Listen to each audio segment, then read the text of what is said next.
여러분 모두는 다 하나님 앞에 칭찬받는 믿음의 사람들이 되시기를 주님의 이름으로 축원합니다. 엊그제 우리는 국회에서 법무부 장관 후보자의 청문회를 보았습니다.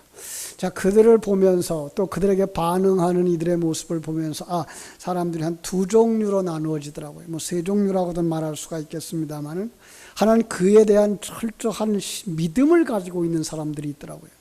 그런가 하면은 한 종류의 사람들은 그 사람이 살아온 삶에 근거해서 평가하자는 사람들이 있었습니다. 한 종류의 사람은 어떤 사람일까요? 그게 나하고 무슨 상관이 있겠느냐라고 무관심하는 사람들이었을 거예요. 그렇죠? 이러한 모습을 보면서 이렇게 사람의 보는 눈이 다르다는 것을 한 번쯤 생각해 볼 수 있겠어요. 그렇죠? 그리고 기자회견에서 우리는 또 하나의 힌트를 얻을 수가 있는데 자기의 이야기들을 계속 반복해서 하죠. 그죠? 후보자도. 그런가 하면은 이제 가족들의 삶의 이야기를 계속 이야기를 반복해서 들춰내는 이런 사람들. 그래서 그걸 가지고 증명하려고 하는 게 뭐예요? 나는 이런 사람이다라는 거고 이 사람은 이런 사람이다라고 하는 걸 증명하려고 하는 거죠. 거기서 우리가 찾아낼 수 있는 게 뭔가 하면 반복의 효과를 노린다는 거죠. 반복해서 이야기함으로 말미암아 그게 사실화되어지기를 기대하고 있는 거죠. 그런데 이런 강조 기법들은 성경에도 이렇게 적용되어져 있는 것을 우리가 보게 되어져요. 그래서 성경 속에서 옛날 얘기에 그치지 아니하고 우리의 형편을 열어서 보여주시기 위해서 반복되는 사건들로 구성되어져 있는 걸 보게 됩니다. 오늘 이야기도 두 이야기가 이렇게 반복되어져 나오는 걸 볼 수 있어요. 8장 1절부터 4절까지 그리고 5절부터 13절까지의 이야기인데 여기서 또 재밌는 건 반복되는 단어들이 나오고 있다는 거고요. 반복되는 어떤 형태의 그림들이 그려져 있다는 것을 이렇게 그려볼 수가 있는데요. 여러분 그걸 눈치채고 보셨으면 더 좋겠습니다.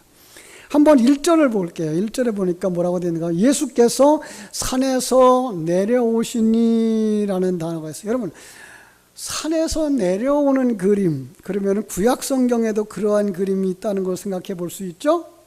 누군가가 성자 하나님을 상징하는 어떤 인물이 산에서 내려오는 장면, 그 장면과 신약 성경에 우리는 마태복음 5장부터 지금 이 앞에 있었던 7장까지의 이야기들을 쭉 산상수훈을 이야기하고 그리고 산에서 내려오는 이런 그림이 겹쳐져 있는 거죠. 제가 그랬어요. 시내산에 올라갔던 모세가 하나님과 함께 법을 받아가지고 돌비를 받아가지고 내려오는 그림이 신약 성경 와서는 마태복음 5장부터 7장까지의 산상수훈에서 기록되어지고 그리고 거기서부터 이렇게 이야기가 산에서 내려오는 그림으로 그려지고 있다.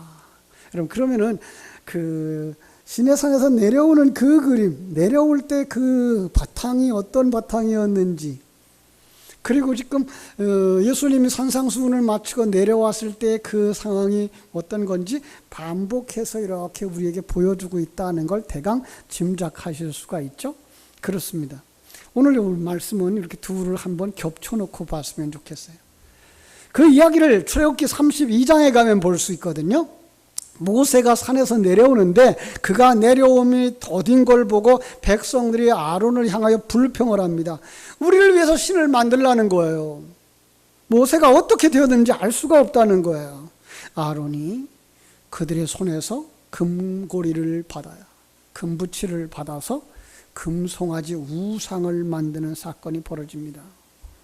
여러분 그 우상을 만드는 사건 속에서 우리는 어떤 내용을 볼 수 있죠? 아직도 남아있는 옛사람의 횡포. 내가 예수님을 믿었어요. 말씀을 들었어요. 그런데 우리가 정말 삶의 현장으로 내려가는 그 순간에 삶의 현장에서 뭘 발견해요? 내 속에 남아있는 옛사람, 그 옛사람의 횡포. 옛사람, 옛사상, 세속적이고 사단적인 그 사고에 묶여있는, 그래서 어쩔 수 없는, 변화되지 못하는 이런 모습. 이거를 오늘 신약 성경에 마태복음 8장 1절로 13절에서는요, 나병 환자로 그려내고 있는 거예요. 백부장의 하인이 중풍병에 들어있다고 하는 그림으로 그려내고 있는 거예요. 여러분, 성경의 나병, 물론 현대의학이 한센시병이라고 하는 것과는 차이가 있어요. 그러나 성경은 이 병자를 부정한 자라고 정의를 합니다. 하나님의 그 의로움과 대조를 이루는 부정함이에요. 하나님의 나라와 대조를 이루고 있는 사단에 속한 자들의 모습인 거예요. 이게 타락한 자들의 모습이에요. 그걸 갖다 로마서 3장은 뭐라고 말하는가 하면 의인은 없나니 하나도 없다라고 말하는 거예요. 이게 뭐예요? 타락한 세상. 누구도 하나님을 아는 감각이 없다는 거예요. 이 말은 하나님 그저 넘어졌을 때도 아이고 하나님 하는 사람도 없다는 얘기가 아니고, 그 하나님의 뜻을 알고 그 하나님이 함께하고 있는 것을 아는 사람이 하나도 없다는 거예요. 그래서 나병 환자는 사람들과 함께 살지 못하는 병으로 그려내고 있어요. 레위기 13장을 보면은요, 그 나병이 발견되면 진 밖에 쫓겨나게 되어져 있어요. 그렇죠? 여러분, 지금 우리가 성경을 보면서 어떻게 이 신약시대에 신약 성경에는 나병 환자가 그 무리들 가운데 왔을까? 예수님 곁에까지 왔을까라고 생각하는데, 이것은 사실 유대인의 법에 의하면 있을 수 없는 법이에요. 그런데 이 그림을 통해서 무엇을 보여주려고 하는 거죠? 그 자리에 있는 모두가 다 나병 환자들이다라는 걸 이야기하고 있는 거예요. 예. 부정한 사람이에요. 그 부정한 사람은요, 참 이 세상에 살아가는 날 동안 굉장히 고통스러웠죠. 육체적인 고통을 가지고 살아야만 했어요. 몸의 고통이 여간 힘든 것이 아니라 그래요. 그것을 통해서 영적인 고통을 우리에게 가르쳐 주는 거죠. 그렇죠? 하나님으로부터 저주받은 자, 버림받은 자로 그려져요. 하나님의 영광 앞에 나갈 수 없는 자, 예배할 수 없는 자. 그래서 성 밖에 내 쫓김을 받으니까 관계가 다 끊어져요. 부모와 자식의 관계가 끊어져요. 사랑스러운 남편과 아내와 관계가 끊어져요. 그것을 통해서 영적인 단절 관계에 속한 존재를 의미하는 거예요. 성부 하나님과 성주 하나님과 성령 하나님과 관계가 다 끊어져요. 영적 생명을 가진 형제들과의 관계도 다 끊어져요. 자, 그런데 오늘 본문의 핵심은 그 저주 가운데 있는 사람이 예수님 앞으로 나옵니다. 나병 환자가 예수님께 나옵니다. 하인이 병든 자, 그의 주인 백부장이 예수님께 나옵니다. 그런데 놀랍게도 예수님 앞에 나왔더니 즉시로 나병도 나았고 백부장의 하인도 나았습니다. 여러분, 그들의 그 병고침의 근거를 성경은 어디에 두었는지 아십니까? 나병 환자가 병고침을 받은 것은 무슨 이유였는지 원인을 잘 밝혀내고 있지는 않습니다만은 백부장의 하인이 낳는 사건 속에서 확실하게 짚어주고 있거든요. 13절에 보니까 뭐라고 되어 있죠? 예수께서 백부장에게 이르시되 가라, 내 믿음대로 될지어다 라고 말씀합니다. 무엇 때문에 그가 병이 나아요? 믿음 때문에. 근데 13절은요, 그 믿음을 다시 한번 강조하거든요. 내가 진실로 너에게 이르노니 이스라엘 중 아무에게서도 이만한 믿음을 보지 못하였노라. 믿음입니다. 참 성경은 재미있습니다. 이 두 사건 속에 똑같은 단어들을 반복해서 사용하면서 이 두 사건을 하나의 상황을 강조하기 위해서 이렇게 기록했다라고 하는 걸 보여주면서 이게 뭐예요? 우리의 모습이라고 말씀하고 있는 거예요. 자, 2절 한번 보겠습니다. 똑같은 단어들 한번 찾아볼까요? 2절에 보니까 나왔다 그랬어요. 그죠? 나병 환자가 나와. 그 밑줄 쳐보셔요. 예, 나병 환자가 나왔어요. 그러더니 5절에 보니까 한 백부장이 나와라고 말씀하고 있어요. 그죠? 나왔다라는 거예요. 자, 그리고 4절에 보니까 뭐라고 되어 있죠? 즉시 그 나병이 깨끗하여지니라. 여기 즉시라는 단어예요. 나았다라는 거예요. 13절에도 그 즉시 하인이 나으니라. 예. 그렇습니다. 주님 앞에 나오는 사람, 그 믿음을 가지고 있는 사람, 그들에게 응답이 즉시로 이루어졌다라고 하는 사실을 이렇게 반복하면서 이것이 바로 오늘 예배하는 우리들의 모습이다라고 말씀합니다. 오늘 예배하는 모든 성도들에게 오늘 본문에 나타난 믿음의 아름다운 결과가 그대로 성취되어지기를 주님의 이름으로 축원합니다. 과연 그들은, 아니 그 중에 백부장은 어떻게 이렇게 문제를 해결받았으며 어떻게 칭찬받는 사람이 되었을까? 자, 주님께 문제를 가지고 나오는 사람이었더라는 거예요. 문제를 가지고 주님께로 나오는 사람들. 세상 사람들은요, 온갖 문제를 만나면서 살아갑니다. 오죽하면 이제 성인들이 인생을 뭐라 그랬어요? 생로병사라고 단정을 했습니다. 사람들이 반드시 겪어야 하는, 태어나고 성장하고 그저 늙어가는 거죠. 그 다음에 병들고 죽어간다라는 이야기를 하는 거예요. 네 가지 큰 고통, 그 과정을 겪는 수많은 문제들, 자기가 해결할 수 있거나 혹은 해결할 수 없는 문제들을 만나게 됩니다. 다윗은 이것을 갖다가 사망의 음침한 골짜기라고 묘사했어요. 예, 일도 많고 문제도 많고 사건들도 많은, 그렇죠? 그리고 사람들을 죽음으로 이끌어가고 있는 현장, 이게 뭐예요? 우리의 일생이라는 거예요. 여러분, 그런데 사람들은 그 문제를 만났을 때 당황하고 걱정하고 염려 속에 빠지게 됩니다. 여러분, 그렇게 당황하고 염려하고 걱정 속에 빠지면 나아갈 길을 찾지 못하고 해결할 방법도 찾지 못하고 결국은 좌절하고 그리고 망합니다. 이스라엘 백성들이 똑같은 경험을 하죠. 출애굽의 기적을 체험합니다. 10가지 재앙 가운데에서 하나님께서 마지막에 장자들을 멸망시켜서 장자들의 생명을 끊어갔어요. 그래서 바로가 결국은 항복을 합니다. 그리고 이스라엘 백성들을 보고 나가라 그럽니다. 모세는 아론을 통해서 이스라엘 백성들을 애굽에서 떠나도록 합니다. 여러분, 그들은요, 그 400년 동안 애굽에 살면서 그들의 인원이 얼마나 되는지 통계도 내본 적이 없어요. 그저 우리 동네에 누가 살고 있구나, 이 이웃집에 누가 살고 있구나만 생각을 했던 거예요. 그런데 이 집에서 나오고 저 집에서 나오고 사람들이 모여집니다. 이 동네에서 나오고 저 동네에서 나오고 사람들이 모여지자 남자 장정만 60만 명, 여자까지 어린아이까지 노인까지 합치면 적어도 200만 명 넘는 큰 무리가 되었습니다. 신이 났습니다.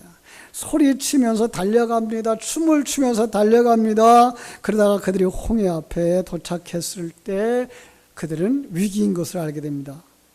앞으로 갈 수도 없는 상황인데 뒤에서 애굽 군대가 쫓아옵니다. 진퇴양난의 위기를 만났습니다. 문제입니다. 어떻게 됩니까? 그들은 당황하고 염려하고 걱정하고 심지어는 지도자를 향해서 불평합니다. 이게 문제를 만났을 때에 대처하는 이 세상 사람들의 모습입니다. 그뿐만이 아니었습니다. 그들이 2년 동안 광야길을 걸어오고서 그리고 가데스바네아에서 가나안 땅을 정탐하고 돌아옵니다. 근데 그 정탐하고 돌아온 12명의 보고가 각각이 다릅니다. 10사람은 본 그대로 이야기를 하는데 우리는 절대로 못 들어간다는 거예요. 가보니까 그들의 성은 엄청나게 든든하다는 거예요. 그들의 키는 우리보다 얼마나 큰지 모른다는 거예요. 그들이 얼마나 좋은 무기를 가졌는지 모른다는 거예요. 우리는 절대 못 간다는 거예요. 여러분, 문제 앞에 서게 되는 겁니다. 그러자 그들이 뭘 합니까? 불평을 합니다. 원망을 합니다. 여러분, 그들이 어떻게 됐는지 아십니까? 광야길에서 다 죽었습니다. 가나안을 갔다가 오면서 믿음으로 신앙을 고백했던 여호수아와 갈렙 외에는 그들은 광야에서 다 죽었습니다. 이것이 믿음 없는 사람들이 문제를 만났을 때의 모습이요, 그 결과입니다. 그런데 본문에 나오는 한 사람 백부장은 자기 하인이 그 죽을 벽에 들었다는 사실을 깨닫는 순간 그것은 우리가 해결할 수 없는 문제라고 좌절하고 낙심한 것이 아니라 이 문제의 해결자 되시는 예수님께로 나오는 것입니다. 이것이 믿음입니다. 그렇습니다. 믿음의 사람은, 칭찬 듣는 믿음의 사람은 문제를 만났을 때 그 문제의 해결자 되시는 예수님께 찾아 나오는 것인 줄로 믿습니다. 성경 속에서 이 부분에 대한 많은 증거를 기록합니다. 우리에게 너희가 문제를 만났느냐? 그러면 예수께로 나오라 안내합니다. 여러분, 문제를 만났습니까? 주님께로 나아가게 되기를 주의 이름으로 축원합니다. 열왕기하 19장에 보면은요, 히스기야가 기도하는 모습이 있어요. 그런데 그 기도하기 이전에 18장에 보면은요, 아수르 왕 사네립이 쳐들어왔어요. 협박을 합니다. 조롱을 합니다. 항복하라는 거예요. 너는 싸울 만한 계략도 없지, 힘도 없지, 용사도 없지. 차라리 그 말 탈 만한 용사가 있다 그러면 내가 말 줄게, 나와봐 라고 얘기를 하는 거예요. 아무런 반응도 할 수 없습니다. 그랬더니 이번에는 협박하는 편지를 써서 보냅니다.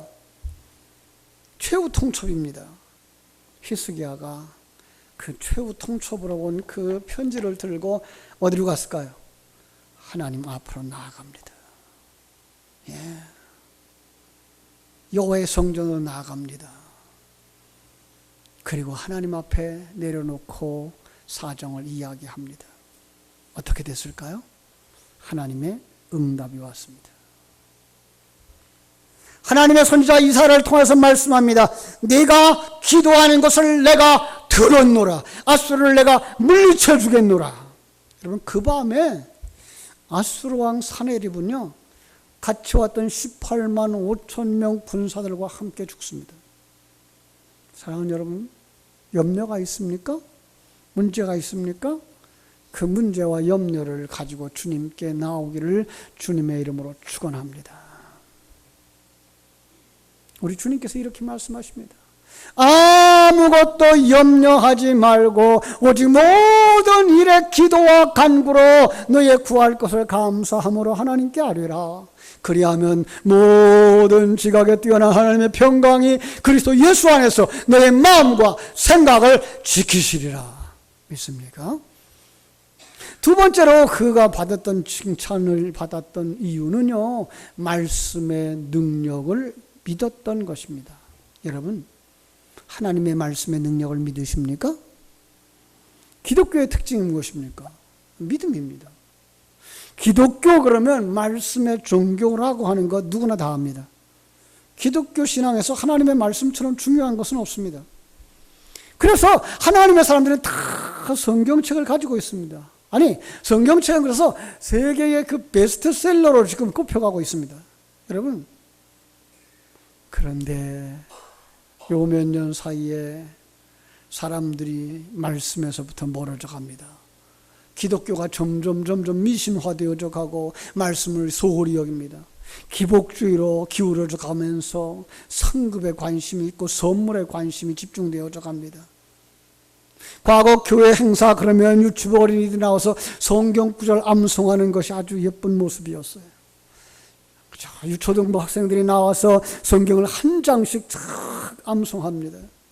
그런데 오늘날 우리 부모님들의 손에서 성경이 멀어지고 교사들의 손에서 성경이 멀어지자 어린아이들의 손에서 입에서 성경이 멀어져 가고 있습니다. 그러나 여기 백부장은 그렇지 않았습니다. 아니, 이 사건을 차근차근 기록한 마태, 저자 마태는 칭찬 듣는 백부장의 믿음의 특징을 여기서 찾아오고 있습니다. 이미 앞에서 나병 환자가 주님이 손을 내밀어서 안수함으로써 나병이 나았다는 사실을 기록했음에도 불구하고 두 번째로 등장한 백부장을 칭찬하는 믿음은 그가 말씀의 능력을 믿었다는 것을 강조하는 것이었습니다. 보세요. 주님 앞에 나온 백부장의 이야기를 듣고 예수님이 말씀하십니다. 야, 그럼 내가 가서 고쳐줄게. 여러분, 우리 같으면 얼마나 좋아했겠어요. 그 앞에서 나병 환자가 나은 걸 본 사람이 예수님이 우리 집에 와서 우리 병자에게 손을 얹어서 고쳐준다는데 얼마나 좋았겠어요. 그런데 백부장이 두 손 들고 가로막습니다. 주님이 내 집에 들어오는 걸 내가 감당하지 못합니다. 다만 말씀만 하옵소서. 왜요? 병든 자가 자기 아들이 아니라서? 자기 피부치가 아니라서? 아닙니다. 그는 알았습니다. 그를 믿었습니다. 예수님의 말씀이, 주님의 말씀이 능력이라는 사실을 믿었던 것입니다. 사랑하는 여러분, 성도의 믿음의 근거는 말씀에 있습니다. 역사 속 수많은 사건들, 수많은 기적의 근거가 하나님의 말씀이었다는 것입니다. 천지와 만물이 하나님의 말씀으로 창조되어졌습니다. 이 천지와 만물이 하나님의 말씀에 의하여 순종합니다. 우리 조금 뒤에 가면은요, 우리 23절부터 우리 27절까지 나오는 이야기가 있거든요.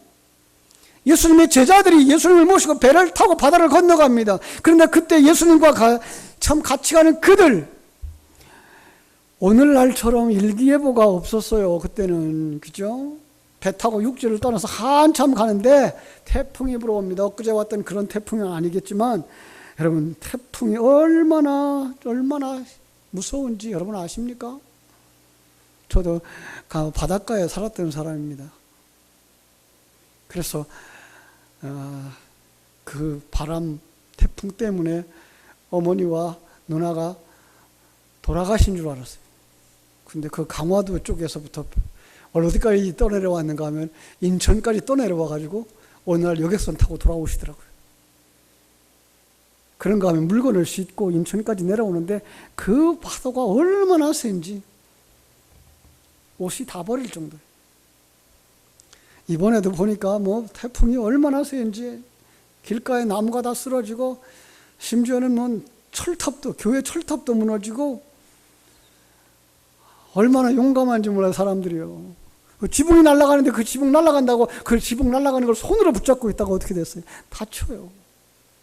죽어요. 그런가 하면 과수원에 사과 배가 탁 떨어졌어요. 여러분, 그 태풍이 지나가는 바다가 어떠했을까요? 수십 톤, 수백 톤 되는 배도 요즘 띄우지 못합니다. 왜죠? 파도를 감당할 수 없기 때문에. 그런데 예수님 타고 가는 배는 12명 타고 가는 배예요. 그죠? 그런데 다행인 건 그 제자들의 대다수가 어떤 사람들입니까? 어부들이에요. 그리고 그들이 그 고깃집에 잡혀하던 그 바다예요. 이쯤이야 걱정되겠어요. 그리고 그들이 애를 씁니다. 힘을 씁니다. 그런데 힘써도 안 되는 거예요. 애써도 안 되는 거예요. 파도가 더 커져갑니다. 더 강해져 갑니다. 이제 죽게 됐다는 생각이 들자 그때 주무시고 계신 주님을 깨웁니다. 주여 도와주세요. 우리가 죽게 됐습니다. 주무시던 주님, 아니 주님께 부르짖기를 기다리시던 주님이 일어나서 바람과 파도를 꾸짖으십니다. 바람아 멈춰라. 파도야 잔잔하라. 어떻게 됐다고요? 바람이 스탑하는 겁니다. 파도가 잔잔해지는 겁니다. 이게 뭐예요? 말씀의 능력입니다. 하나님의 말씀은 이처럼 능력이 있습니다. 새생명 비전교회를 다니는 강준민 목사님이 얼마 전에 책을 한 권 쓰셨어요. 말씀의 능력이라는 제목의 책인데 그 책에서 그분은 일생 속에서 고난 중에 체험한 말씀의 능력을 10가지 측면이라고 조명을 했는데, 나를 살리고 위로하고 치료하고 단련하고 든든히 세워서 유혹을 물리치고 기도와 선포와 용서와 부흥케 하시는 하나님의 말씀이다라고 이야기를 했습니다. 사랑하는 여러분, 그 말씀을 들으면서 저는 이런 생각을 했어요. 살아나고 싶습니까? 말씀의 능력을 믿게 되기를 주의 이름으로 축원합니다. 위로받고 싶습니까? 말씀으로 들어오시기를 바랍니다. 치유받고 싶습니까? 말씀 속에 치유의 능력이 있음을 믿고 말씀 가운데로 들어가시기를 주님의 이름으로 축원합니다. 강 목사님은 그래서 질병도 복종케 하시는 말씀의 능력이라는 부분에서 오늘 본문에 나오는 백부장의 이야기를 가져오시면서 보십시오. 하나님의 말씀을 믿는 백부장은 그의 믿음으로 말미암아서 그가 가지고 나왔던 문제, 그 하인이 즉시로 질병이 치료되는 것을 경험하게 됐습니다. 사랑하는 성도 여러분, 하나님의 말씀의 능력을 믿고 그 삶 속에서 믿음의 열매들이 맺혀지게 되기를 주님의 이름으로 축복합니다. 세 번째로, 이 백부장이 그렇게 칭찬을 들을 수 있었던 믿음은 주님의 권위를 인정하는 것이었습니다. 오늘날 권위가 인정받지 못하는 시대가 된 것 같습니다. 평등화법, 차별금지법이라는 선한 의미를 서로 인정하고 세워주자라고 하는 시도들이 그만 권위를 무너뜨리는 일들을 하고 있는 겁니다. 요즘 들어서 일어나고 있는 일들이 너무나 어지럽지 않습니까? 성평등, 이런 얘기들은요, 사실 부끄러워서 할 수도 없는 이야기들이에요. 아니, 그걸 어떻게 인정을 하자는 거예요? 여자끼리 살아도 남자끼리 살아도 그걸 어떻게 인정하자는 거예요? 그런데 거기에 동참하자는 사람들도 뭐예요? 그러나 백부장은 권위를 아는 사람이었습니다. 자기의 권위를 인정받는 것도 중요했지만 그는 하나님의 권위를 인정하는 사람이었습니다. 마치 사도행전 9장에 나오는 백부장과 같은 믿음이었다고 생각하는 생각이 듭니다. 같은 백부장입니다. 그런데 사도행전 9장에 나오는 백부장의 이름은 고넬료였습니다. 이방인이었습니다. 이탈리아 부대의 군대 백부장이었는데요, 그는 하나님을 경외하고 많은 백성들을 구제하고 항상 하나님께 기도하는 사람이었습니다. 그런데 어느 날 하나님의 음성이 들립니다. 고넬료야, 내 기도와 구제가 하나님 앞에 상달되었고 하나님의 기억하심이 되었단다. 지금 사람을 요바로 보내어서 베드로 하는 사람을 집으로 청하여라. 하나님의 음성이 들렸습니다. 그는 행동합니다. 사람을 보냅니다. 그리고 묵상합니다.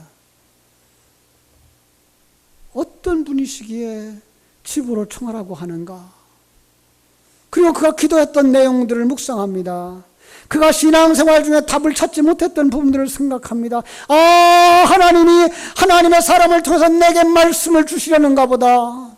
그래서 그는 집을 정돈합니다. 말씀 들어야 할 사람들을 초청합니다. 아니나 다를까 베드로가 정말로 왔습니다. 성경은 이렇게 기록합니다. 마침 베드로가 들어올 때에 고넬료가 맞아 발 앞에 엎드려 절하였다. 베드로가 놀라서 그를 부축하여 일어나라 하면서 나도 사람이라고. 그러나 고넬료는 알았습니다. 하나님의 말씀의 통로로 사용되는 하나님의 사자라는 것을, 그래서 하나님의 말씀하신 사자의 권위를 인정하고 그 입에서 나오는 말씀의 권위를 인정하고 아멘, 아멘으로 말씀을 받았습니다. 사랑하는 여러분, 이 고넬료는 하나님의 권위, 하나님 사자의 권위를 인정하고 그가 고백한 것처럼 사람 앞에 있는 것이 아니라 하나님 앞에 있다고, 하나님이여 말씀하시옵소서 하는 마음 가지고 그 준비되어진 말씀, 그리고 베드로를 통해서 전달하시고자 하시는 말씀을 아멘으로 받을 때에 성령이 그 위에 내려온 줄로 믿습니다. 성령이 오시니 문제가 해결됩니다. 눈이 열리고 귀가 열리고 감각이 살아나고 죽었던 자가 살아나는 역사가 일어났던 것입니다. 사랑하는 여러분, 칭찬받는 믿음의 사람들이 되시기를 주님의 이름으로 축원합니다. 문제를 가지고 주님 앞에 나아가는 믿음의 사람들, 말씀의 능력을 믿고 그 말씀 앞에 순종하는 믿음의 사람들, 하나님의 권위를 믿고 그 권위 앞에 순종하는 믿음의 사람들이 되어질 때 주님이 기뻐하시며 칭찬하시며 여러분 앞에 문제를 해결하시고 여러분을 하나님의 사람으로 온전케 만들어 주실 줄로 믿습니다. 기도하겠습니다. 하나님 우리 아버지,